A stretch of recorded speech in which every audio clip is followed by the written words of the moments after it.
You're listening to The Hard Truth with John Deaton. John Deaton is a Marine veteran, lawyer, and best-selling author who stared down poverty, survived street violence, and beat cancer to fight another day. From the streets to the courtroom, Deaton has taken on corporate greed and fought against government fraud and overreach. Always for the little guy, a proud father of 3 girls, Deaton brings you the raw, unfiltered truth that hits hard and holds nothing back. Join us as we dive into his journey, his vision, and what he hopes to bring to the people of Massachusetts. Don't you dare touch the dial or change the channel, because you are listening to iHeart's WRKO, The Hard Truth. I'm John Deaton. Good evening, everyone. Listen, we're still in the middle of a government shutdown, and nothing has changed. And both sides are saying they're not going to budge. So we are playing the ultimate case of chicken as it relates to the United States government, our economy, and everything that's at play. And you have politicians pointing the finger at each other in Washington, career politicians like Ed Markey out there calling it every day a Republican shutdown, a Republican shutdown. It's not true. And you know that I will call it like it is. When the Republicans are at fault, I have no problem saying it. I have no problem disagreeing with my own party when I believe it's the right thing to do. But the Democrats, like Chuck Schumer, literally voted for a continuing resolution for 13 times in a row, where all they do is say, we're not going to add anything for one side or the other. We're just going to continue the status quo of government spending that has been the way they've been spending it for years. This was a clean resolution, meaning that there was nothing added to it. It's just, hey, we need to continue to fund the government, to continue to pay our armed forces members, to continue to pay for the IRS, to continue to pay for any federal government employee. Now, members of Congress, guess what? They get paid. They get paid. They always are exempt from you and I. They get special treatment because they're in the Congress. That's why I call it self-service. It's no longer public service. It's self-service. People like Ed Markey for 50 years, since 1976, collecting that government paycheck. And when air traffic controllers don't get paid, Ed Markey and the Republicans and Democrats, they all get paid. If you're a U.S. congressperson, if you're a United States senator, you still get to make your mortgage payment. You still get to get your direct deposit. But no, not if you're a United States Marine, not if you're in the Air Force. You don't get paid. Now, President Trump reallocated money to pay members of the armed forces. We'll see how much time that buys people. But listen, this is a real problem. And the question is, who's going to blink first?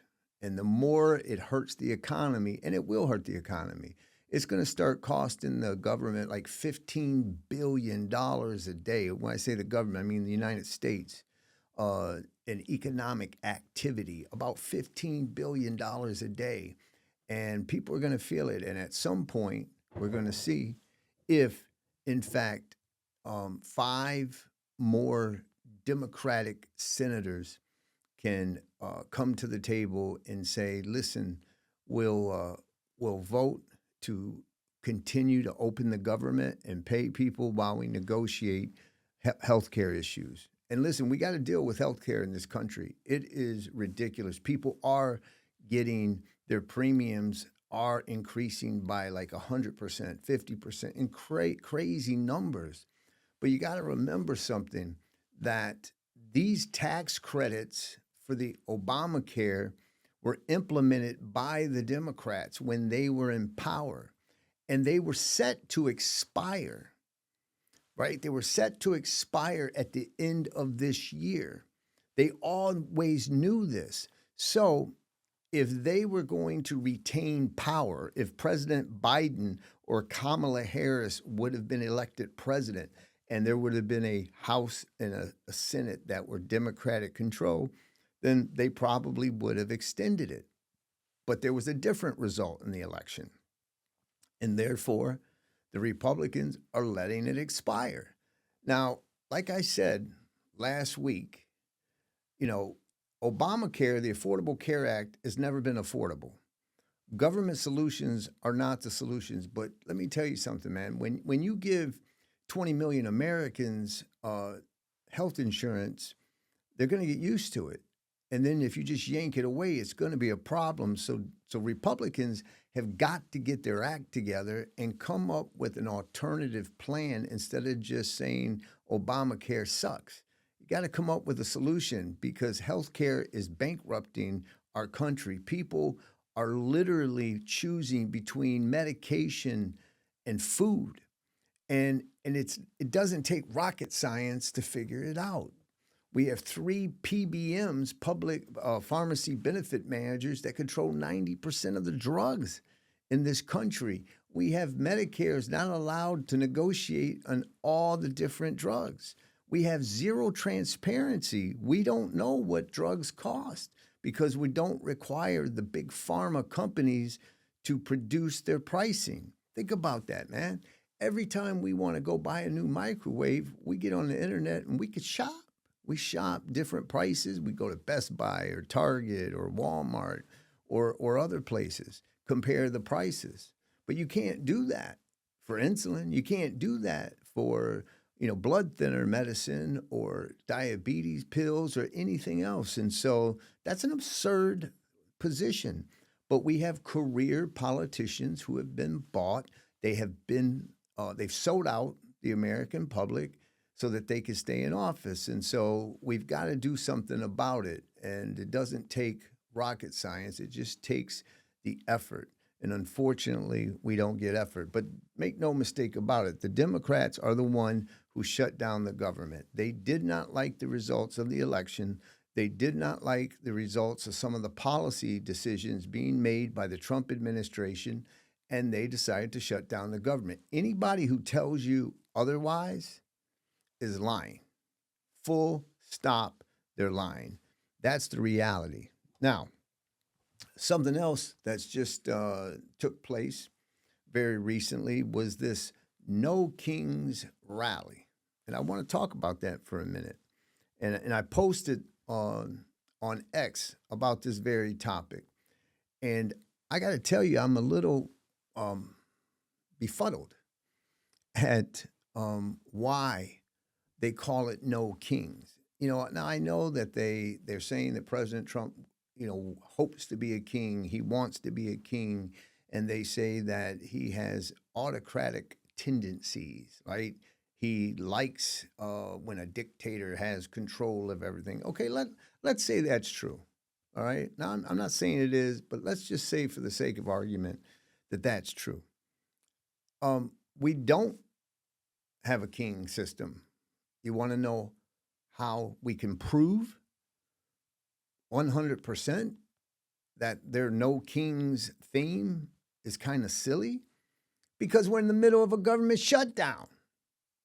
If there was a king in America in control, there'd be no government shutdown. But the minority party here in America that's in the minority, they don't have the Senate, the House, or the presidency, has the power to shut the government down. That is the opposite of a king. Okay, so when Ed Markey gets out there and Seth Moulton's out there and Elizabeth Warren and Bernie Sanders and AOC and everybody's out there, that's what they're saying. No kings, no kings, no kings. In the middle of a government shutdown, which proves that the minority party actually has power. Now, I want to play something that I think is just silly. Okay, now let me pull it up. This is Cory Booker and Adam Schiff, senators. This is what democracy looks like. This is what democracy looks like. This is what democracy looks like. This is what democracy looks Woo! like. So that was two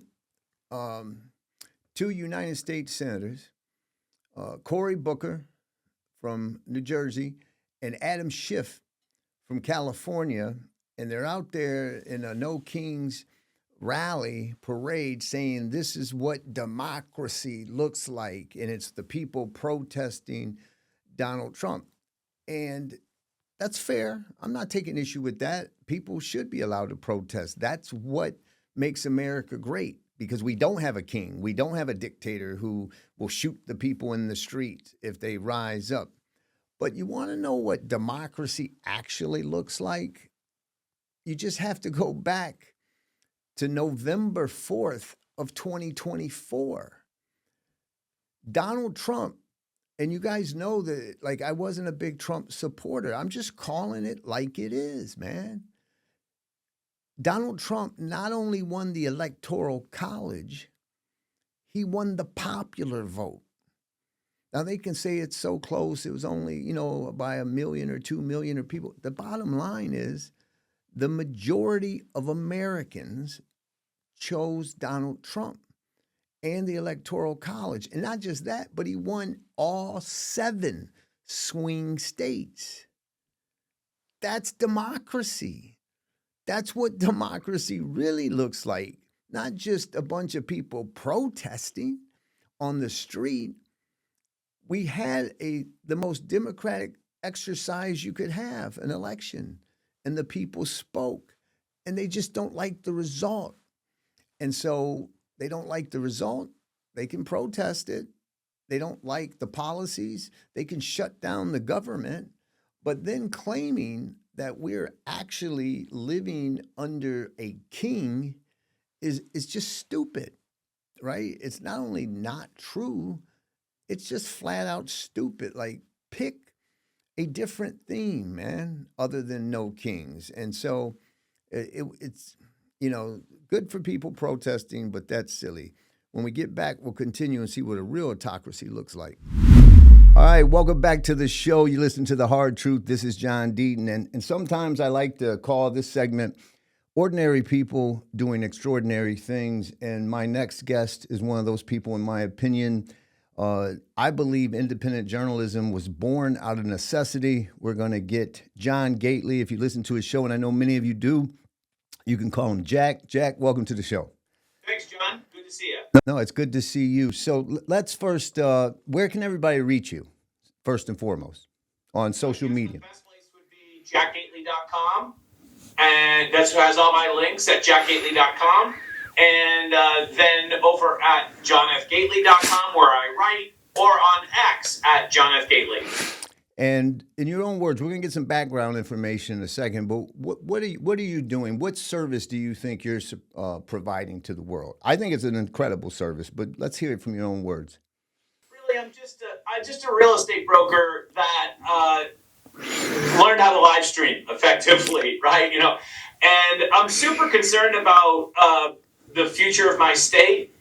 I come from a very long line of native Bostonians, and we go back in Boston, looking at the graveyard for about 175 years. And right now there are only 3 people that are Gately's, in my string of Gately's, that are young people still living in Massachusetts. All the other Gately's have fled to New Hampshire, Maine, even upstate New York, Florida. And there's only 3 young Gately's in my string of Gately's here in Massachusetts, 19, 21, and 25.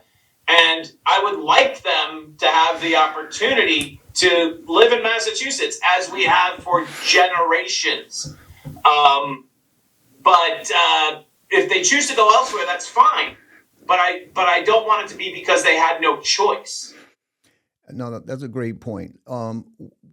If you could sum in a nutshell, because I think that you have your pulse on a lot of how people are feeling in the Commonwealth.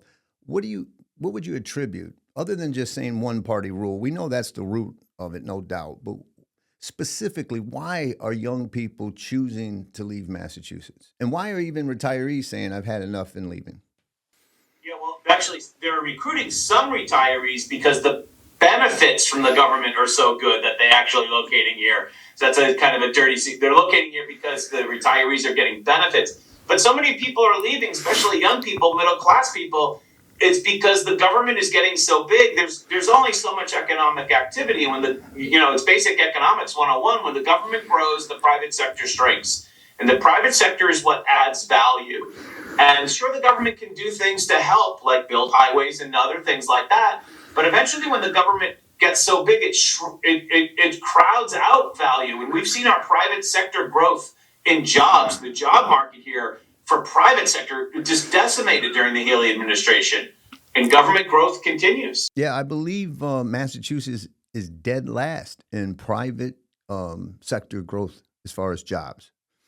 50th out of 50 states. All right, you talked about your family's history in Massachusetts. You called yourself a real estate broker who learned how to live stream. So just give us a little bit of background of Jack Gately, and then I want to talk into why you started. Because listen, I've been paying attention to your channel. I'm seeing mainstream media ask you for your content. I've seen articles written literally on the heels of things that you've said and stories that you've broken, and all of a sudden you'll see it more in the mainstream media. So a little bit of background, and then why you chose to do this. I think that one of the things that kind of helps doing what I'm doing is I was decades ago, because I'm really old, John. But decades ago, I was the editor of my college newspaper, and so that kind of helps with the kind of a news sense. And I did work at the State House back in the 30 years ago. Next year will be 30 years that I left the State House. So I did work in government and politics for a long time, from like 1988, I started real young, to about 2000. And then I quit politics altogether for about a decade. And then when Twitter came, Twitter 1.0, it became a hobby and a way to kind of express my feelings again. But like for almost a whole decade, I didn't do any politics at all. And now it's kind of like dialed up as a hobby. But right now, it just basically just a hobby. It's not really a business. And I almost on most days, I have a live stream at 8 a.m. On X. You can join me there at John F. Gately on X for my live stream. I think one of the things that kind of put me on that in the last year or two was the fact that the governor said that there was no more illegal aliens living at Logan Airport. The media bought that story and said that she cleaned them all out. And I just knew that wasn't true because I got a number of tips. So I went over there and I made a video, and that just like exposed the lie. And since then, we've just been on a roll since then. Let me ask you a question about the mainstream media, because this is something that I've honestly struggled to try to figure out. And listen, I ran for office, as you know, I'm contemplating it again, but I just watched, for example, you just gave one example, the illegals that are camped in Logan Airport. The media bought it when all you had to do was go visit. And then the other day, I watched Maura Healey literally say, I didn't prevent 2 natural gas pipelines from coming in, when she's on video as Attorney General bragging about it. But I was shocked because I didn't hear any follow-up. I didn't hear one reporter say, wait a minute, Governor, that can't be true. How do you reconcile what you said as Attorney General with what you're saying now? Is it because you're in an election year and I just sat there, my jaw dropped. Like, how does not one reporter ask something so basic? And you have your heart on it. I can't figure it out, so maybe you can. This might be a dated reference, but where is the Sam Donaldson of the State House Press Corps, right? Lobbing questions from the back row that are full of truth, right? Right. Where is that guy? And the Globe had to answer this question because there's like, which time was she lying to us? And they came up with a really sly way of deciding that she lied to us the first time.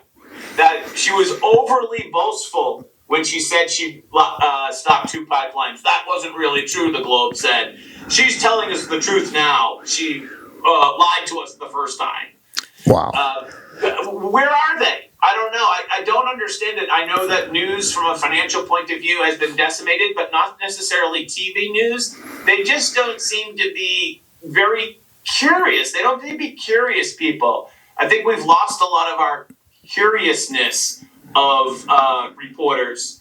And say what you will about Watergate or whatever, but it did bring a lot of people into journalism that were asking questions, right? You know, putting their foot in the door and asking difficult questions, and that wave is over. Yeah. Do you think that they're bought and paid for? Do you think that they're all just generationally have veered to the left and they don't want, anyone with a diverse opinion or a conservative? Because I just struggle that, listen, I have no doubt you appear on my show, you and I can, have a friendly relationship. But if you're in the media and let's say I run for office and I say something that is completely opposite of what I said before, I have no doubt you're going to say, wait a minute, John, how do you reconcile that? I just don't understand why they're, and I struggle every day to figure that question out. Are they just bought and paid for? Do you think that's possible? Do you think it's just that everyone in media today on the mainstream media is just leans to the left so much? I think there is a lot of leaning to the left when you look at CBS and NBC for sure, and a lot of those stations are corporately owned here in Boston. Then there, of course, is the Globe. So there's a lot of groupthink in that regard, moving towards the left. And I think there's another factor, too, and that's social pressure. The people that are pure reporters that have really no political agenda, if there's such a thing, they feel a lot of social pressure, professional pressure, not to open their mouths because they're swimming against the tide. I think there's there's the kind of the White House press pool, State House press pool. There's the same type of dynamic that they want to fit in and not stand out unless they see blood in the water, like some of the reporters did with TFA at City Hall. There were several reporters who actually went aggressively after that story. Good for them.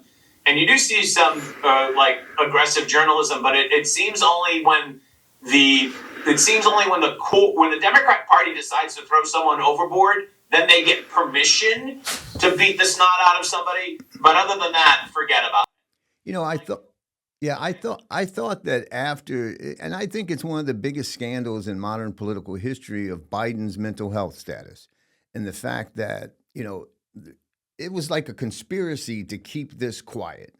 And I thought that after that blew up the way it did, that would sort of inject some reality and that these journalists would say, you know what, maybe we have gone too far to the left. But I don't see them learning from that lesson, unless it's like you said, when they get permission to basically, okay, here is now the sacrificial lamb on that side. You can go beat them up. Because listen, I don't know if you read Jake Tapper's book. I haven't. I'm not going to buy it. But the fact that he was completely complicit in hiding it, and then he writes a book talking about how, oh my God, this was a big cover-up. I don't know. Do you think there'll ever be something that causes them to just say, you know what, maybe we should just call balls and strikes, even if they prefer a left-leaning candidate? I think part of this comes from the Democrat Party's far lurch to the left, that anything justifies an advancement of the revolution, no matter what it is. And the hell with the truth. I mean, anyone with two eyes could see that Biden was not 100%, right? And for you to sit there and cover that up and not even talk about it when he can't walk across the White House lawn and he's stumbling in an event and he doesn't know where to go. It was sad. Yeah. And for the mainstream media just to say like nothing, it was shameful, and like they don't deserve our respect anymore, as far as I'm concerned. No, I agree. All right, welcome back to the show. We've been listening to Jack Gately. Tell them where they can reach you again, Jack. JackGately.com or JohnFGately.com, or on Twitter or X, John F. Gately. And you do a morning live stream? Most mornings. Yeah, it's still a hobby, so most mornings. Okay, now, We just had this. Did you attend the No Kings rally or like cover that in any way? I had in the past, but this past weekend, I was very happy to spend Parents' Weekend with my daughter and my wife. So family first, John. Oh, absolutely outstanding. Well, you know, I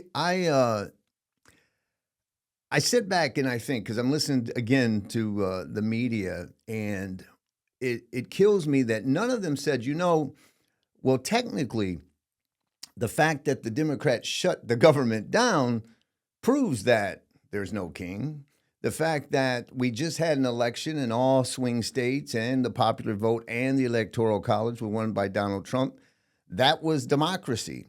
And yet you see them out there basically acting as if that this is an autocratic kind of country. And I made a point on X where I said, listen, Massachusetts is operating more like an autocracy than the United States of America. And would you agree with that? But remember too that the people that are wrapping themselves in the American flag, this is the same generation that burned the American flag in the 60s and the 70s. The same people. And ultimately, unfortunately, terrifically sadly, wrapped up in a lot of this is actually a disdain for America at the core, right? They want to move America to the left. And, there's a big difference between socialism and communism. And let me tell you what it is. It's how you spell the words. Otherwise, it's the same thing. But that's what this whole push is about. And we're going to see it next year, John, too, with the 250th anniversary of our God gift of a country. They're going to wrap themselves around the whatever number it is, bicentennial plus 50, I'll call it, the 250, as if they're the heroes of the American Revolution. And I just might puke. Yeah. I think if they just stop trying to save democracy by sacrificing democracy, we might be okay. We've seen the coronation of Hillary Clinton attempt. We saw the coronation of Kamala Harris, where there's no kind of electoral process. I believe that, and this is when we talk about the U.S. Senate here, I believe the Democrats' plan and why Markey's running again and why Warren endorsed him immediately is because they're assuming Maura Healey will win. Markey will get 3.5 to 4 years into his term. He'll retire. And if it's a Democratic governor, they're going to pick Michelle Wu to sit in that seat, and then she'll get to run as an incumbent after 200 days in a general election. And that always seems to be their map. I just mentioned, obviously, Massachusetts politics with Ed Markey. Any thoughts right now with Markey, Moulton? Do you think Presley gets in? Well, I mean, I was waiting for you to mention her name. Could she miss her moment? She's all about the moment, and change can't wait. And going back to your other thing, don't forget too that the same people that are saying no kings are the same people who don't want the audit that 72% of us voted for. Let's not forget that. Will Presley get into this U.S. Senate race? I don't know, other than, I'm just going to say yes. But if I had to guess right now, if you're making me guess right now, John, I'm going to just say yes, only because I want her to get in for the pure entertainment value.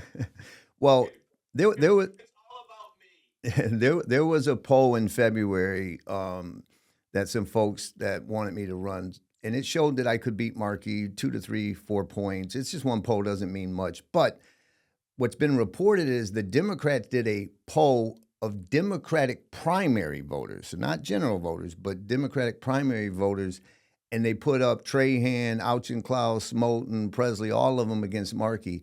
Ayanna Presley was the only one that beat him out. And so I popped in a video of Joe Kennedy debating Markey 5 years ago. I threw up in my mouth because I watched these guys get on stage, argue over who was more pro-Black Lives Matter, who was more pro-reparations, citizenship for 20 million illegals, not just amnesty, but citizenship, open borders, biological men compete against women, just loony left stuff, right? And I think that if she gets in, those loony lefters are going to gravitate, towards her. So it'll be interesting. Let's talk about the the governor's race. And now we've got McNoll getting in the race. He'll be coming on the show in the near future, hopefully. I've had Short Sleeve and I've had Keneally. And any general thoughts? Again, you have your pulse. You know, I know you're active. You were very active with the Plymouth Mass GOP stuff. I think you were instrumental in making sure that the right thing happened in that situation. But what's your general thoughts? I'm happy to see all three of them in there. And, you know, something you said earlier about not being being a critical thinker, or, you know, and I've said positive and negative things about all three of these guys. But let me be perfectly clear. All three of them are like a gazillion times better than Maura Healey. But having worked in campaigns, I got my first paid political gig in 1988, you know, and then, of course, I quit politics for a whole decade. But having worked in campaigns, I've seen a lot of candidates in a lot of campaigns. And I can add, you know, some, I don't care. Like, you know, I'm just providing my 2 cents. I'm just not here to be a cheerleader. I'm here to critique, and hopefully they listen. I know they listen because I hear back from them. And hopefully they can improve. Because I think that's the benefit of a primary, is that you go through this battle and out comes the strongest candidate. And each one of these candidates does have strengths in their own way and some negatives. And I'm just, if you want to listen to a cheerleader, there's plenty of GOP rah-rah cheerleaders. I'm here to find the best candidate for November 2026. Yeah, listen, it was February 1st of last year, and I was sitting there and I was thinking, should I get in this race with Warren? No one knows me. I was not active in GOP politics in Massachusetts. I didn't know any people. And, you know, I'm sure you've been depressed like me, where you go to a ballot in Massachusetts and you'll see unopposed Democrat, unopposed Democrat, unopposed Democrat. And the thought of Warren just not even being challenged on stage, it bothered me. So I said, F it, I'm going to do it. I know I'll probably get my butt kicked. And I was so new to it. All I did was, okay, who was the last Republican in Massachusetts? Governor Baker. Okay, who was his team? Hire them. And 19 days later, I'm in the race. One thing I was naive to, I knew there was division, but I didn't know to that extent. Whether you want to call it establishment versus anti-establishment, or MAGA versus Rhino, or purist versus pragmatist, whatever label people give it. Do you believe that the Republicans can unite? I do believe that. In fact, you know, we had this kerfuffle, to use a Jim Browdy word, at the Plymouth Republican Town Committee a month ago. And about a week ago, I went to a Massachusetts GOP event, and we hugged it out. You know, why can't we be friends, bro? Right? So I think we can get along, and eventually we can unite. But just like the Democrats, with Moulton and Markey and maybe Presley, there's going to be a bruising primary. And so there's going to be a bruising primary with Keneally, Minogue, and Shortsleeve. And, of course, the caucus is around the corner. And, you know, this is politics. So the whole process is to see who comes out of this the winner. Because as Republicans, more than anything, we want to reward merit in the best candidate. We don't want to cherry pick somebody who's never gotten a vote in a primary, for instance. Right. You know, let me ask you, do you think the one thing that I would switch, if I could change anything in Massachusetts, to be honest with you, it would be the date of the primary. You know, September 3rd primary, I was at the Bitcoin conference where President Trump spoke. I was with Bernie Moreno. We're in the green room. He won against Sherrod Brown in Ohio. And he said to me, he goes, John, what do you mean you have a primary? I go, I got a primary September 3rd. He's like, oh, my God, it gives you 2 months. And that's the one thing I think we could change. It's such an incumbent-friendly system because you got to pivot, and you got 9 weeks to the day. But that's the way it is. Listen, I think we can unite. And I look at President Trump as an example. I mean, look at Marco Rubio today. You know, and how critical he was at one point. J.D. Vance is the sitting vice president of the United States. And so I'm cautiously optimistic. It was one thing that I underestimated. I didn't realize to the extent, and I didn't realize of the internal politics that had gone on in Massachusetts. And anyways, What stories are you thinking of covering? If you could sum up what you think's moving forward, the most important thing that you'd want to cover, what would it be? In the big picture, I think we have two very big picture stories. One is the massive shift that the Haley administration is pushing from offshore wind now to solar. And that is going to drive up your utility bills like you've never seen before.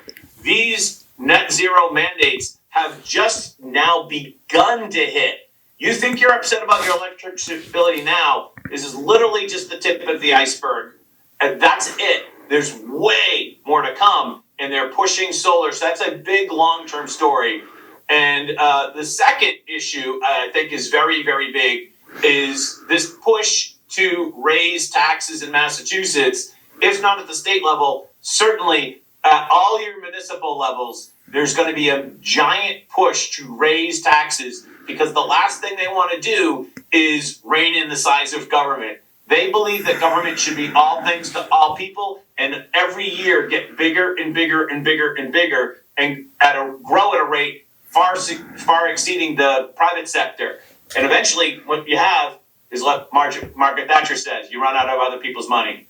100%. Do you have an opinion on why people like Markey and Healy don't consider, nuclear? These small modular reactors that they build today, they could take less than 2 acres of land as opposed to some massive solar farm, and they're carbon free, and they can power, one of these units can power between 250 and 300,000 homes. And I don't understand why it's like a bad word. It's not like Three River Island in Pittsburgh or Pennsylvania where you're talking about these nuclear plants. We're talking about these small modular reactors. And when you look at AI and the energy consumption AI is going to take, it's a real issue. National security issue. Not being able to have nuclear power is a national security issue.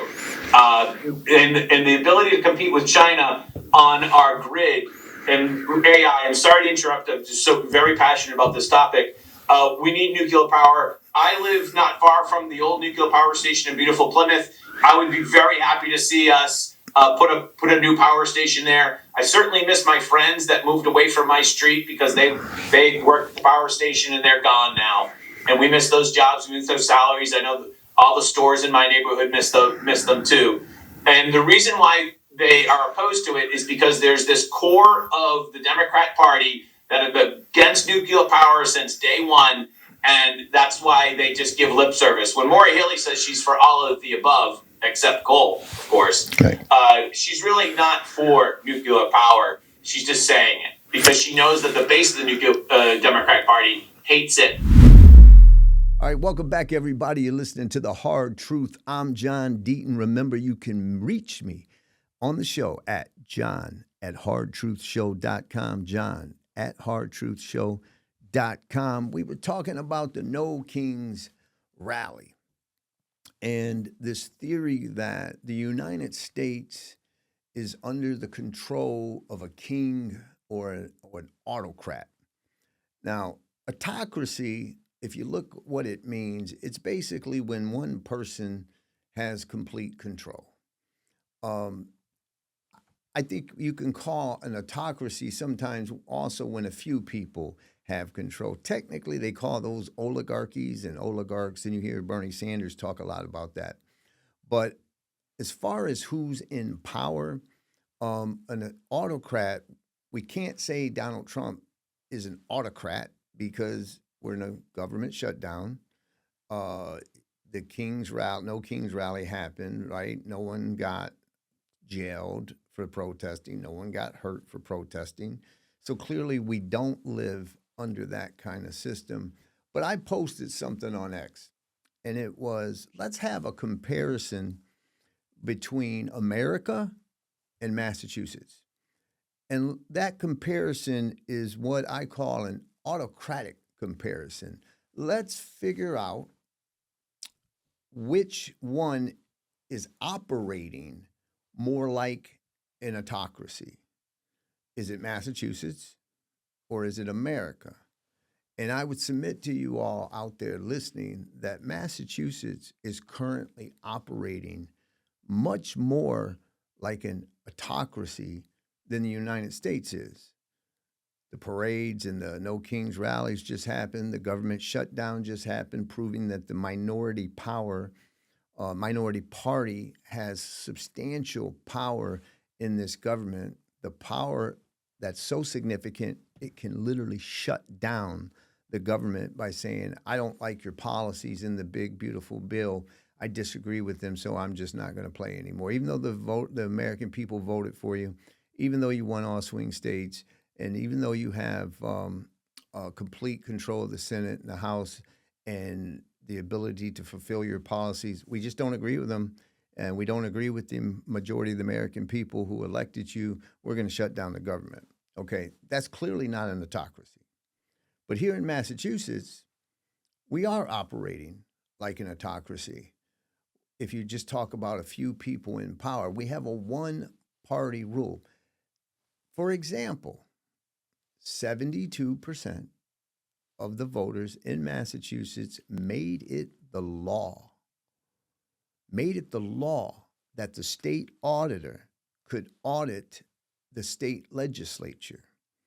Before that ballot got on the ballot, that ballot question measure got on the ballot for you and I to vote for it, it had to be approved by the Attorney General of Massachusetts, Andrea Campbell. Well, Andrea Campbell and her office reviewed the ballot question, the audit question, and approved it. What that means is that the Attorney General said this is a constitutional measure and it's for the people to decide. And then we voted, and overwhelmingly, think about that. In this divided world that we live in, it's hard to get 60%, right? It's hard to get 55% of people to agree. We're split like 51-49 most of the time. Well, 73% basically said, we want this to be the law. We want to see our tax dollars, how they're being spent, where they're being spent. How are contracts being awarded? Is it a bidding process? Or are politicians rewarding their donors?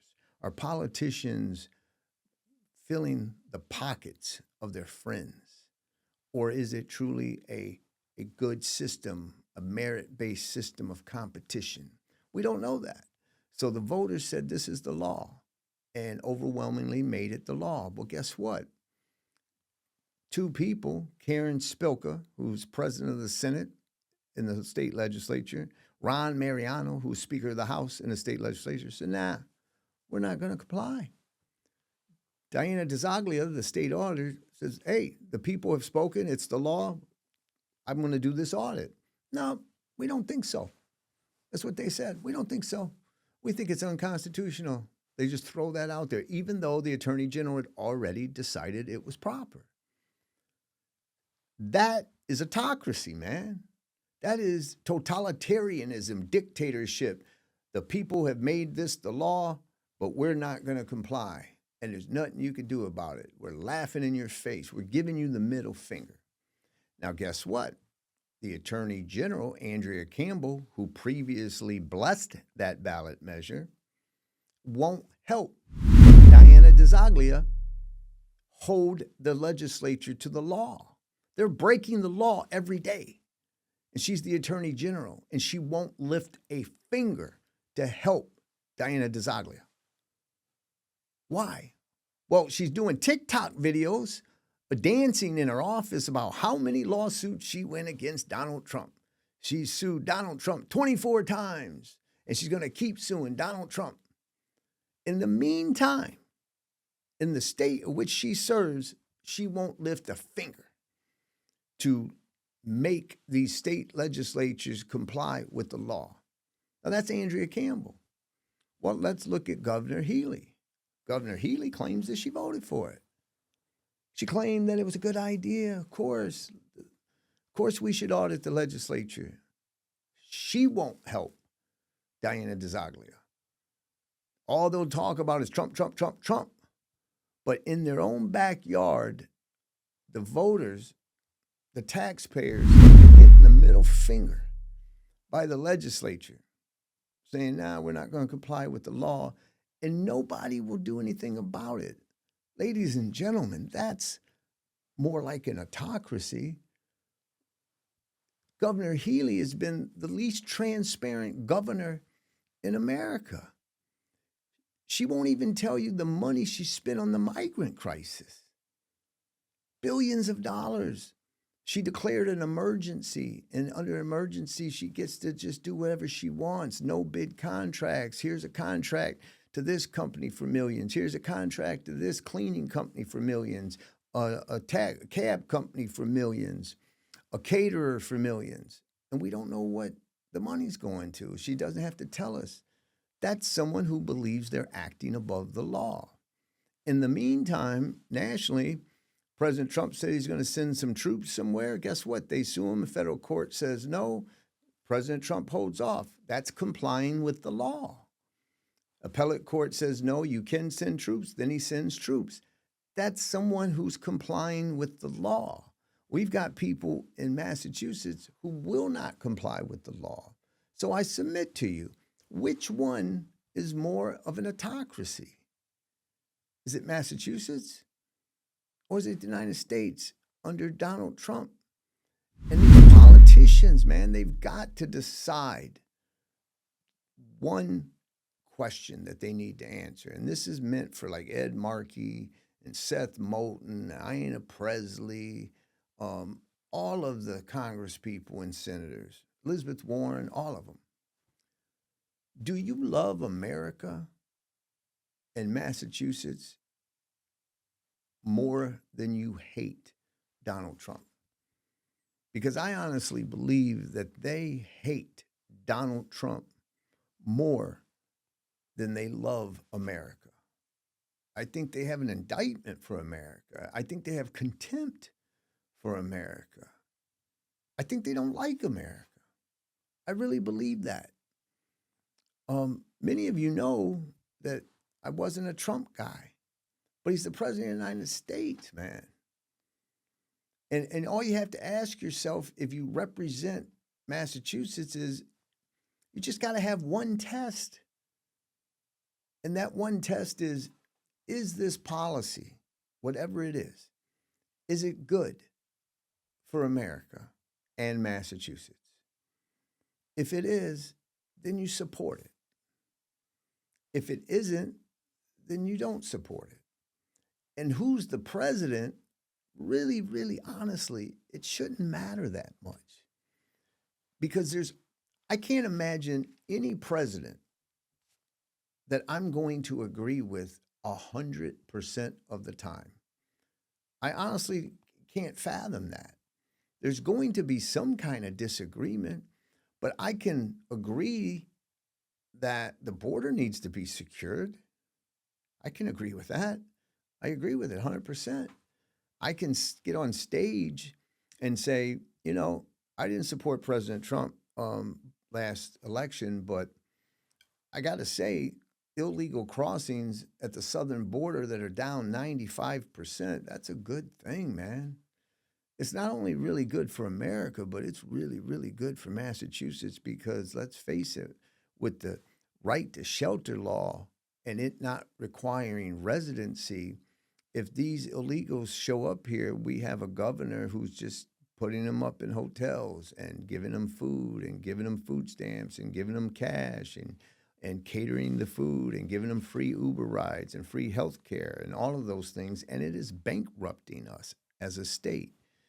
So you could say that when President Trump and the administration wants to get rid of a rapist, an illegal who crossed the border illegally and molested a child, yeah, I want him off the street, man. Get him out of here. Get him out of our country. I don't even want to pay for him to get 3 square meals a day in prison.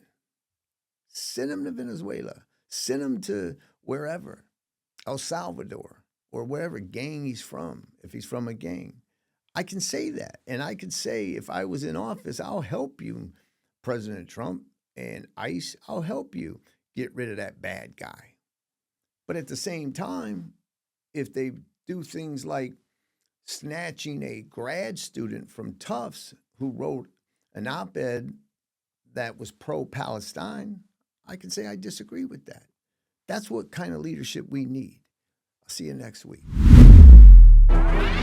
You're listening to The Hard Truth with John Deaton. John Deaton is a Marine veteran, lawyer, and best-selling author who stared down poverty, survived street violence, and beat cancer to fight another day. From the streets to the courtroom, Deaton has taken on corporate greed and fought against government fraud and overreach. Always for the little guy, a proud father of 3 girls, Deaton brings you the raw, unfiltered truth that hits hard and holds nothing back. Join us as we dive into his journey, his vision, and what he hopes to bring to the people of Massachusetts.